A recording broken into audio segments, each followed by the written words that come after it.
Sejam bem-vindos a mais um vídeo, mais um estudo do livro de Jó. Hoje nós vamos estudar o capítulo 5 e eu tava aqui estudando ele, né? E vejo como quando a gente para estudar um capítulo, a gente vê o quão rico ele é. E se você não assistiu os capítulos anteriores, tem uma playlist que eu vou deixar aqui na descrição, que tá com o capítulo 1, capítulo 2, capítulo 3 e o capítulo 4. É importante você estudar cada capítulo, até mesmo para você entender o contexto daquilo que a gente está estudando. Então, a gente vai... Hoje, por exemplo, esse capítulo 5, ele é a continuação do capítulo 4, onde ele tá aqui falando várias e várias coisas para Jó, tá? Então, hoje a gente vai estudar sobre isso. Então, quando acabar esse vídeo aqui, esse capítulo, você vai lá, pega os outros capítulos para você realmente estudar, tá? Uma das coisas que eu pontuei muito nessa jornada aqui junto com vocês é que eu não quero que você fique assistindo esse vídeo como uma forma de entretenimento, passando tempo, sabe? Quando você coloca lá e vai indo, não. Quero que você sente com atenção, se você puder, pega a sua Bíblia, pega papel, pega caneta para você anotar aquilo que a gente for falando, aquilo que a gente for estudando, porque isso é que vai fazer, de fato, a palavra entrar no seu coração e você colocar em prática na sua vida, tá? Hoje eu vou usar uma versão diferente, tá? A versão que eu costumo comentar aqui com vocês é a versão da minha outra Bíblia, que, se eu não me engano, acho que é Almeida Revista, alguma coisa assim, João Ferreira, algo assim. Mas essa versão aqui é a NVI, tá? NVI. Essa Bíblia eu ganhei, eu tava querendo muito uma Bíblia em outra versão, até mesmo em questão de comparação, né? Comparação, entendimento. Então, pro capítulo que a gente vai estudar hoje, eu achei de mais fácil entendimento essa versão, tá? Mas você acompanha na versão que você tiver, né? Uma palavra ou outra pode mudar, mas o sentido da mensagem é o mesmo. Então, só mesmo pra gente, né, frisar isso aqui. Então, vamos lá. Esse capítulo 5, como eu falei, é a continuação lá do capítulo 4 de Elifaz, que é amigo de Jó. Então, esse capítulo eu percebi que a gente vai ter que dividir ele em 3 partes, que vai ser do versículo 1 ao versículo 7, depois do versículo 8 ao versículo 16, depois do versículo 17 ao 27, porque se a gente ler esse capítulo completo, a gente vai acabar perdendo os insights e a nossa linha de raciocínio, tá bom? Mas eu tenho certeza que no final desse vídeo somente vai ser assim, uau, tá bom? Então, vamos lá. Acompanha aí na sua Bíblia. Jó, capítulo 5. Clame, ele faz falando. Clame, se quiser, mas quem o ouvirá? Para qual dos seres celestes você se voltará? O ressentimento mata o insensato, e a inveja destrói o tolo. Eu mesmo já vi um insensato lançar raízes, mas de repente a sua casa foi amaldiçoada. Seus filhos longe estão de desfrutar segurança. Maltratados nos tribunais, não há quem os defenda. Os famintos devoram a sua colheita, tirando-o até no meio dos espinhos.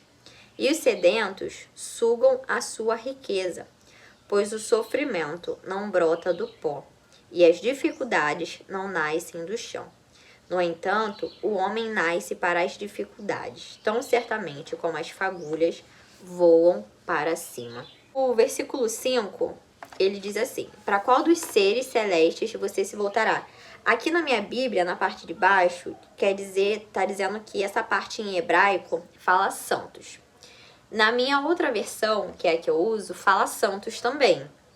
E tem uma outra Bíblia, que é a de linguagem mais fácil, na verdade eu tenho a Bíblia para adolescente, fala sobre anjos, tá? Então, basicamente, é como se ele estivesse falando assim, pra quem você vai clamar? Pra qual anjo você vai clamar? E já fica até uma lição muito importante, tá?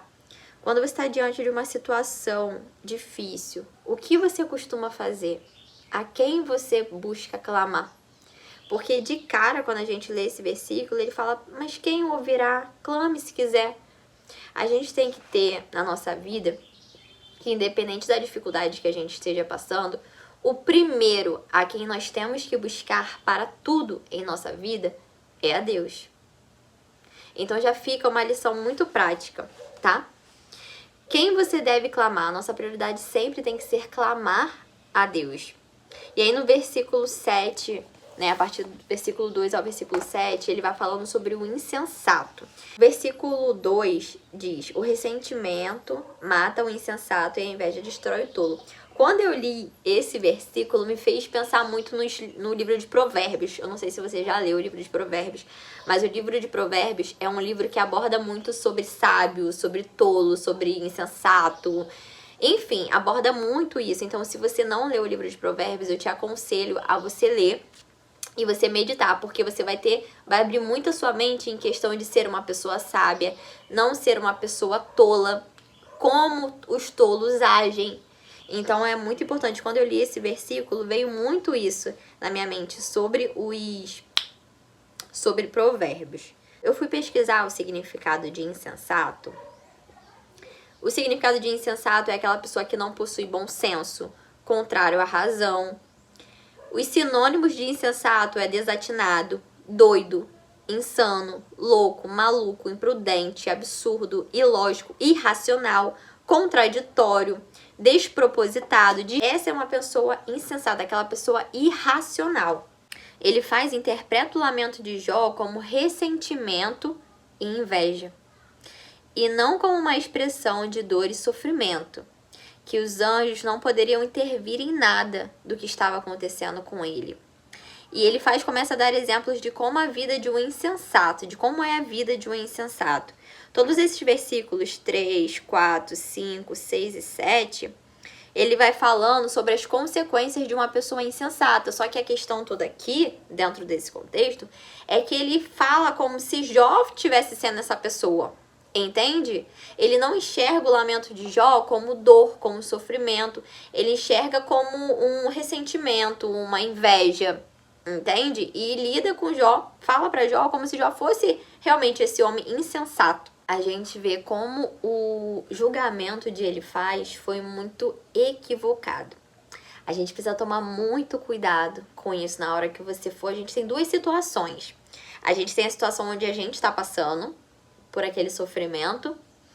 E quando você estiver diante de um sofrimento que você esteja passando, você precisa ser autorresponsável.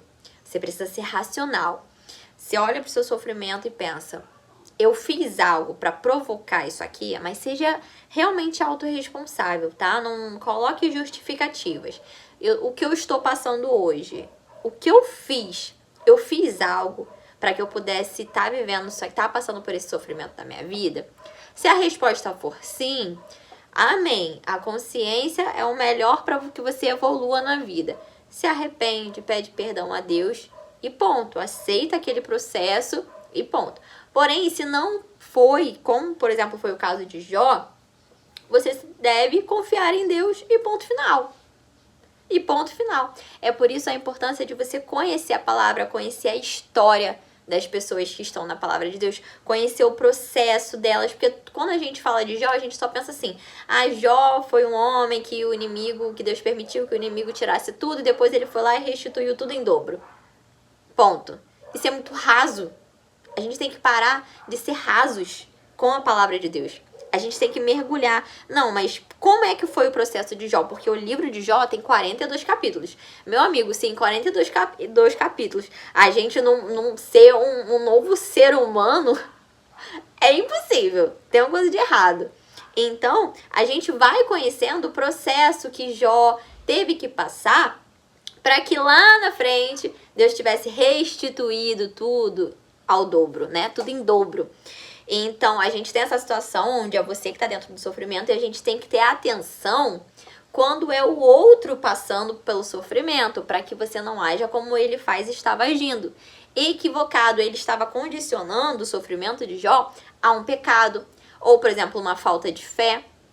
Entende? Como se o que aconteceu com Jó fosse resultado de alguma inveja, de algo que ele tivesse feito de errado, de pecados. Só que a gente conhece a história de Jó, a gente sabe que Jó não fez nada para merecer aquilo. Entende? Então, uma coisa que foi pontuado em outros capítulos é que a gente não tem que questionar as coisas que estão acontecendo, porque nem tudo está acontecendo aqui. Esse diálogo, por exemplo, quando o inimigo vai, né, e tira tudo de Jó, ele aconteceu no mundo espiritual, aconteceu, ou seja, fora aqui, ó, da nossa realidade. Entende? Então, a gente não pode questionar, porque às vezes podemos estar sendo provados. Às vezes tem alguém que Deus quer chegar através da gente, através da nossa fé, através da nossa perseverança. Então a gente precisa ter a maturidade de entender que nem tudo vai estar ao nosso conhecimento. E a nossa responsabilidade é só confiar em Deus. Então quando você estiver diante de uma situação, de uma pessoa que está passando por um sofrimento, o que você tem que aconselhar ela é a buscar a direção de Deus e confiar em Deus. Ponto. Entende? E na nossa vida, né, a gente tem que parar, né, com isso. É uma coisa que acontece muito nos dias de hoje.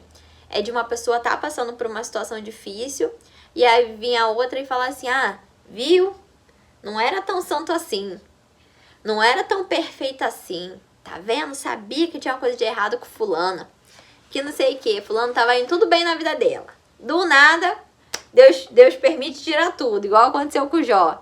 Aí vem um abençoado pra dizer que tem uma coisa de errado, fez alguma coisa que tava errada, tem uma coisa que tá em oculto, que não sei o que. E a gente tem que entender que nem sempre vai ter. Às vezes, realmente, vamos estar sendo provados por Deus e ponto. É por isso que é importante você buscar a direção de Deus, você buscar pela palavra, você meditar na palavra. Porque quando você estiver diante de uma situação parecida, você vai se lembrar, falar assim, não, Jó também não merecia o que estava passando e passou. Amém, eu posso estar sendo provado e que eu venha passar por isso, pela honra e glória do nome do Senhor, sabendo que o Senhor está cuidando de mim. Ponto. Problema resolvido. Então a gente tem que ser realmente mais maduro. E agora você vai ter exatamente o exemplo de como você deve aconselhar uma pessoa. A segunda parte do nosso estudo vai ser do 8 ao 16. Que diz, esse versículo 8, presta bem atenção nesse versículo 8, que diz.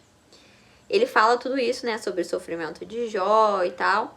E aí no versículo 8 ele diz, mas, se fosse comigo, eu apelaria para Deus, apresentaria a ele a minha causa. Quando eu li esse versículo, na hora, eu falei, Senhor, aqui ele dá um exemplo realmente de você ter Deus como seu advogado. Ele fala, se fosse eu apelaria para Deus, apresentaria a ele a minha causa. Aqui ele foi muito assim, Deus advogado, Deus juiz.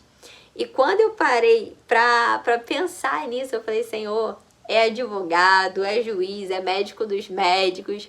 Mas na hora, o Espírito Santo falou comigo, mas antes de tudo, Deus Pai. Nossa, eu sinto a mesma sensação que eu estava sentindo no momento em que eu estava escrevendo. Antes de você procurar o Deus advogado, o Deus médico dos médicos, o Deus juiz, procure o Deus Pai. Porque eu não sei se você que está assistindo qual é a profissão, né, do seu pai, mas antes de você pedir ajuda a ele com a profissão dele, você pede ajuda dele como pai. Então a gente precisa ter muito isso firmado dentro da gente. Quem é Deus para você? Será que Deus para você ele é só um advogado? Ele é só um juiz? Ele é só um médico dos médicos? Não que seja só, tá? Tenha maturidade para compreender. Mas será que ele também é seu Deus Pai? E na hora que eu estava meditando sobre isso, veio assim, ó, com uma flecha. Antes de Deus juiz, antes de Deus advogado, queira ele como Deus Pai na sua vida. Apresente a sua causa a Deus Pai e peça que Ele cuide. Que Ele, como um bom profissional, Ele vai saber te direcionar no que você deve fazer. Ele vai saber direcionar como você deve ali esperar, né, a decisão dele, o que você vai fazer. Então esse versículo eu achei ele tão forte por conta disso, sabe? Pelo Espírito Santo ter trago isso pra mim, sobre Deus advogado, médico dos médicos, juiz, mas antes de tudo, queira o Deus Pai. Vá para o colo do Deus Pai. Entende? E aí a partir do versículo 9, ele diz, ele realiza maravilhas insondáveis, milagres que não se pode contar, derrama chuva sobre a terra e envia água sobre os campos. Os humildes Ele exalta e traz os que pranteiam a um lugar de segurança. Ele frustra os planos dos astutos, para que fracassam as mãos deles. Põe os sábios na astúcia deles, e as maquinações dos astutos são malogradas por sua precipitação. As trevas vêm sobre eles, e em pleno dia, ao meio-dia, eles tateiam como se fosse noite. Ele salva o oprimido da espada que trazem na boca, salva-os das garras dos poderosos. Por isso os pobres têm esperança, e a injustiça cala a própria boca. Esses versículos, apesar de todo o julgamento que ele faz, diz a Jó, aqui ele traz verdades. Ele fala, se fosse eu apelaria para Deus, entregaria ele a minha causa, porque ele derrama chuva sobre a terra, envia água sobre os campos, os humildes ele exalta, ele é defensor dos pobres, dos oprimidos, daquelas pessoas que, né, estão necessitadas. Aqui, inclusive, é até um exemplo de como deve ser a nossa conduta, como servos de Deus, tá? Aqui é um exemplo de Deus do que devemos ser. Da gente ter mais atenção ao nosso redor, as pessoas que estão precisando de ajuda, de ser aquela pessoa humilde. A gente precisa ter uma humildade muito firmada no nosso coração. E aqui ele vai falando, por isso os pobres têm esperança, sabe? Aqui a gente precisa ter esse conselho para dar para alguém, porque isso aqui vai falando, essa parte dos versículos vai falando sobre a soberania de Deus.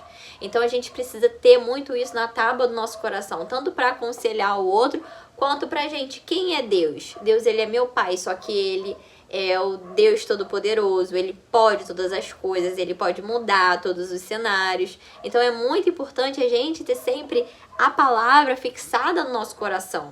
E uma das coisas que você pode fazer em um momento de sofrimento é algo que o Espírito Santo me ensinou, né, através de um vídeo que eu vi, que o assunto era outro, mas que quando eu estava diante de uma situação difícil, o Espírito Santo trouxe isso pra mim. Quando você estiver diante de uma situação difícil, como o Jó estava, aprenda a declarar a palavra de Deus. Aprenda a andar realmente ali em espírito, sabe? Não pelo seu cenário, mas pelo que a palavra de Deus diz. Uma das coisas que eu tava num momento assim muito quebrantada, sofrendo, tudo que você puder imaginar de sinônimo, eu estava. Mas naquele momento, eu lembro que eu falei assim, não importa o que eu estou sentindo, não importa o que eu estou pensando, não importa o meu cenário, importa é o que a palavra de Deus diz. Ponto. A gente tem que aprender a ser mais maduro e ver realmente lições nos nossos sofrimentos, nos momentos que estão difíceis pra gente. A gente precisa realmente aprender a declarar a palavra de Deus sobre a nossa vida, sobre a situação que a gente está vivendo. Então, quando você estiver diante de uma situação difícil, fala pra você mesmo, seja seu próprio profeta. Porque vai ter vezes, meu irmão, que você vai precisar ser seu próprio profeta. Tá? Vai ter vezes que você não vai poder depender de alguém segurar aqui, bater no seu ombrinho e falar assim, não, minha filha, você vai conseguir, você vai passar. Vai ter vezes que você vai precisar ser seu próprio profeta e falar assim, não importa o que eu estou sentindo, não importa o que eu estou pensando, não importa o meu cenário, importa o que a palavra do Senhor me diz, importa o que a promessa de Deus me diz, o que importa é a direção que o Senhor me deu. Se o Senhor falou que vai acontecer e depende de mim para acontecer, depende de mim e do Senhor para acontecer, amém, eu vou fazer. Não importa os meus sentimentos, importa o que a palavra diz. A palavra diz isso. E no momento certo o Espírito Santo vai te fazer lembrar das Escrituras. Não se preocupa.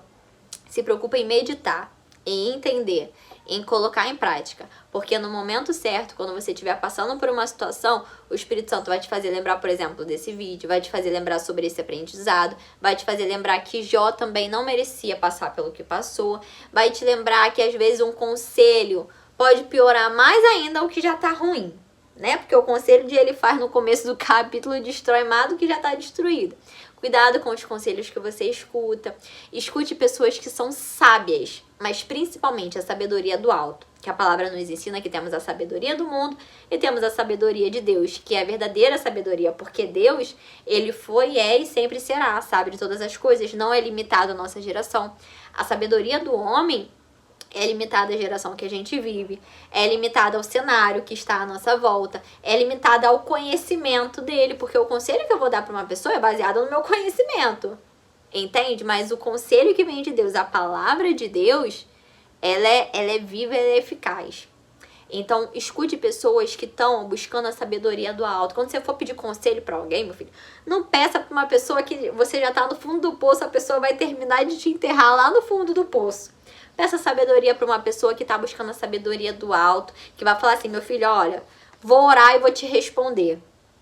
Essa pessoa que você tem que ouvir. Seja desacelerado, tá? Não seja apressado.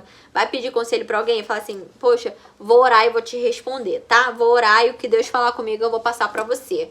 Ou então, melhor ainda, você ora, você já pediu a direção de Deus? Você já pediu para Deus clarear a sua mente do que você tem que fazer? Ah, já. Então tá bom. Então vamos lá. A gente vai orar e o que Deus falar comigo eu vou falar contigo. Ponto. Essa tem que ser a sua vida. Essa tem que ser a sua roda de conselhos, de amigos, de pessoas que estão ali, ó, alinhadas com o mesmo propósito que você, tá? Eu anotei algo aqui, né? Porque eu escrevi um roteiro, né? Mas graças a Deus o Espírito Santo tá indo falando que eu falei. Eu falei, Senhor, olha, minha parte eu tô fazendo, eu tô estudando, né? Preparei um roteiro onde o Espírito Santo trouxe clareza pra mim. E eu tô aqui passando pra vocês. Mas tem algo aqui, ó, que eu anotei, que eu achei muito importante, tá? Deus permite que a gente passe por situações difíceis para forjar o nosso caráter. Aprendermos diante daquela situação, ter lições importantes para a vida. Mas, presta bem atenção nisso, temos que ter clareza que nem todo sofrimento é uma forma de disciplina divina. Isso significa que tem sofrimentos que eu e você causamos. O que significa isso? Cara, eu achei isso tão forte. Por quê? Nós, seres humanos, temos uma mania de jogar pra Deus aquilo que é culpa nossa. Aí a gente fala assim, não, mas tudo coopera para o bem dos que amam a Deus. Amém. Eu sou uma palavra que tá até aqui, ó. Tudo coopera para o bem dos que amam a Deus. Eu ganhei esse versículo. Esse versículo foi escrito à mão, um para cada pessoa, né? No caso, um versículo diferente para cada pessoa. E esse versículo já é um versículo que eu carrego há muito tempo na minha vida. Tudo coopera para o bem dos que amam a Deus. Se você ama a Deus, tudo coopera para o seu bem. Quando eu ganhei esse versículo, essa pessoa escreveu para mim, ela não faz ideia que esse era um versículo que eu carrego para minha vida. E só veio como uma confirmação para mim. Amém. Mas o ponto que eu quero trazer para você é que, por exemplo, tem coisas na nossa vida que a gente, na força do nosso braço, vai lá, causa o sofrimento na nossa vida e a gente quer levar isso como se fosse algo, tudo coopera pro nosso bem. Sim, amém, tudo coopera pro nosso bem. Porém, nem tudo era pra você ter passado. Entende? Deus é maravilhoso, tudo ele vai usar pra honra e glória do nome dele. Só que tem coisas que eu e você passamos por desobediência, por não ouvir a direção de Deus, por querer achar que a gente vai dar um jeitinho, o jeitinho brasileiro, entende?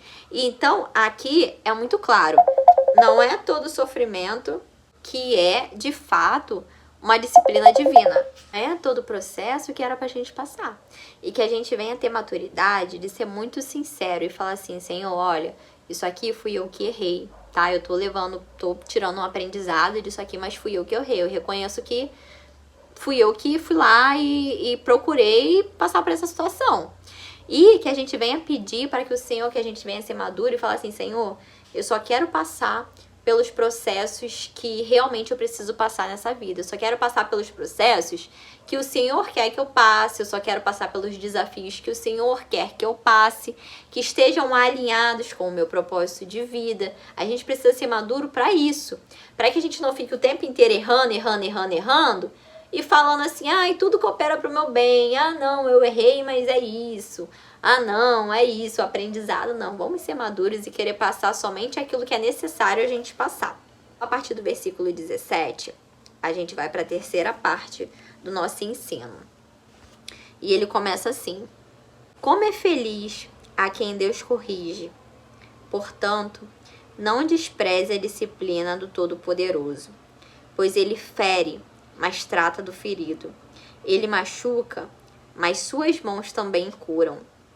De 6 desgraças, ele o livrará. Em 7 delas você nada sofrerá. Na fome, ele o livrará da morte, e na guerra o livrará do golpe da espada.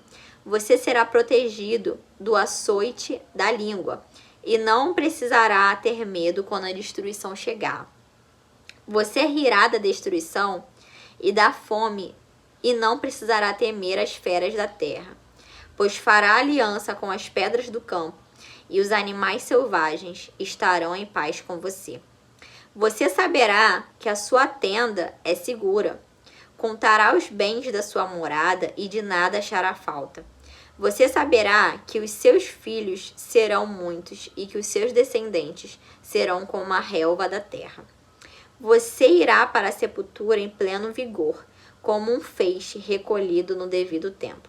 Verificamos isso e vimos que isso é verdade. Portanto, ouça e aplique isso à sua vida. O versículo 17 já entrega, né? Feliz é quem Deus corrige. Feliz é o homem a quem Deus corrige, portanto não despreze a disciplina do Todo-Poderoso. Em Provérbios, capítulo 3, versículo 12, vai dizer: porque o Senhor repreende aquele a quem ama, assim como o pai ao filho a quem quer bem.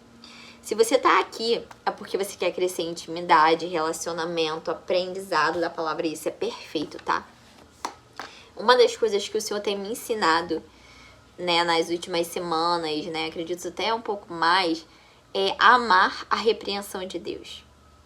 Quando eu comecei a amadurecer um pouco mais nesse sentido... borboleta. Eu passei a amar mais... eu passei a amar mais a repreensão de Deus.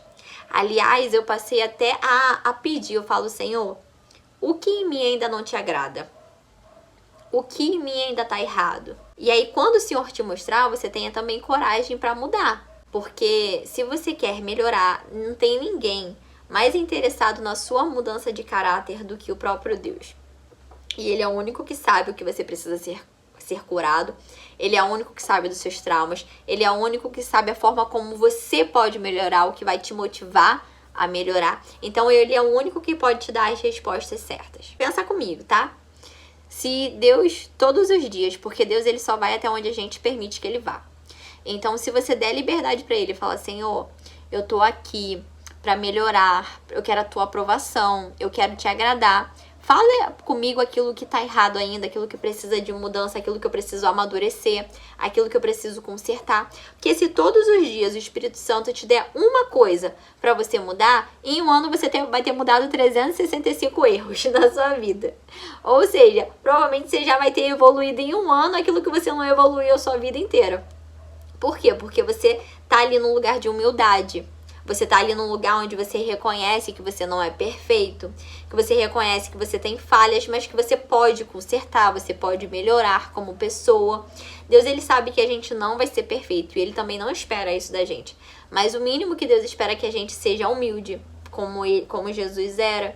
Uma pessoa humilde, simples, uma pessoa que busca agradar a Deus, uma pessoa que busca a aprovação de Deus. Porque quando você busca mudar, você está buscando mudar para agradar a Deus e automaticamente as pessoas à sua volta. E aí ele fala para Jó que ele tem que aceitar a repreensão de Deus. E todos os versículos é falando sobre as bênçãos que vêm sobre as pessoas que ouvem a repreensão de Deus. A repreensão de Deus é um sinal do amor dele com a gente. Deus, ele tem prazer em nos abençoar quando a gente segue os mandamentos dele, quando a gente ouve a repreensão dele, quando a gente alinha o nosso coração para viver o propósito do coração dele. E além disso, a maior bênção que você pode ter na vida é intimidade com o Senhor, é relacionamento, é ouvir a voz do Espírito Santo, é ter a direção dele para sua vida. Que cuidado com os conselhos que você escuta, cuidado com o conselho que você vai dar. Entenda a soberania de Deus. Deus pode todas as coisas, Deus pode mudar todos os cenários. Antes de querer Deus como advogado, como juiz, como médico dos médicos, queira Ele como pai. Não seja uma pessoa interesseira da parte de Deus. Entende? Aquela pessoa que só busca Deus por bênção, por bens materiais, por isso, por aquilo. Não seja o tipo de pessoa interesseira.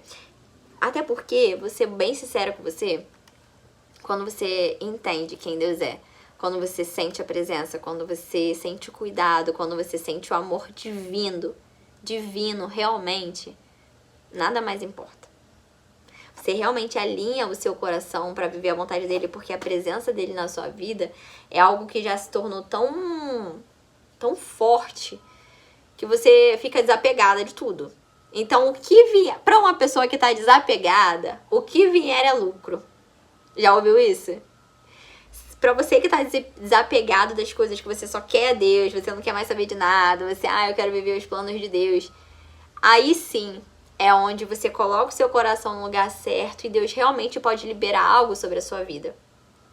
Entende? Porque você não vai estar preso naquilo, você não vai estar preso nas suas bênçãos, você não vai estar preso nos bens materiais. Então seja uma pessoa desapegada, conheça a presença de Deus. Quando você conhecer realmente a presença de Deus, a glória de Deus, você vai falar assim, ai Senhor, tira da minha vida, o que o Senhor quiser tirar da minha vida, pode tirar, fica à vontade. Relacionamento, amizade, provisão não vai faltar, estabilidade não vai faltar. É isso que você precisa ter na tábua do seu coração, tá bom?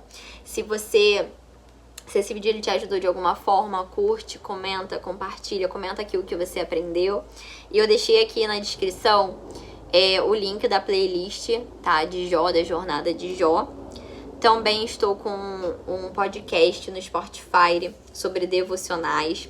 Também tem um canal aqui no YouTube que eu falo sobre educação financeira. Então, se você quer acompanhar, quer aprender mais sobre essas áreas, tá, o link tá aqui na descrição, tá bom? Eu espero que essa palavra tenha entrado no coração de vocês. Que Deus abençoe, tá? Sempre Deus abençoe, que você continue nessa jornada aqui até o capítulo 42, que eu sei que a gente vai aprender muito, tá bom? Fiquem com Deus e até o próximo capítulo.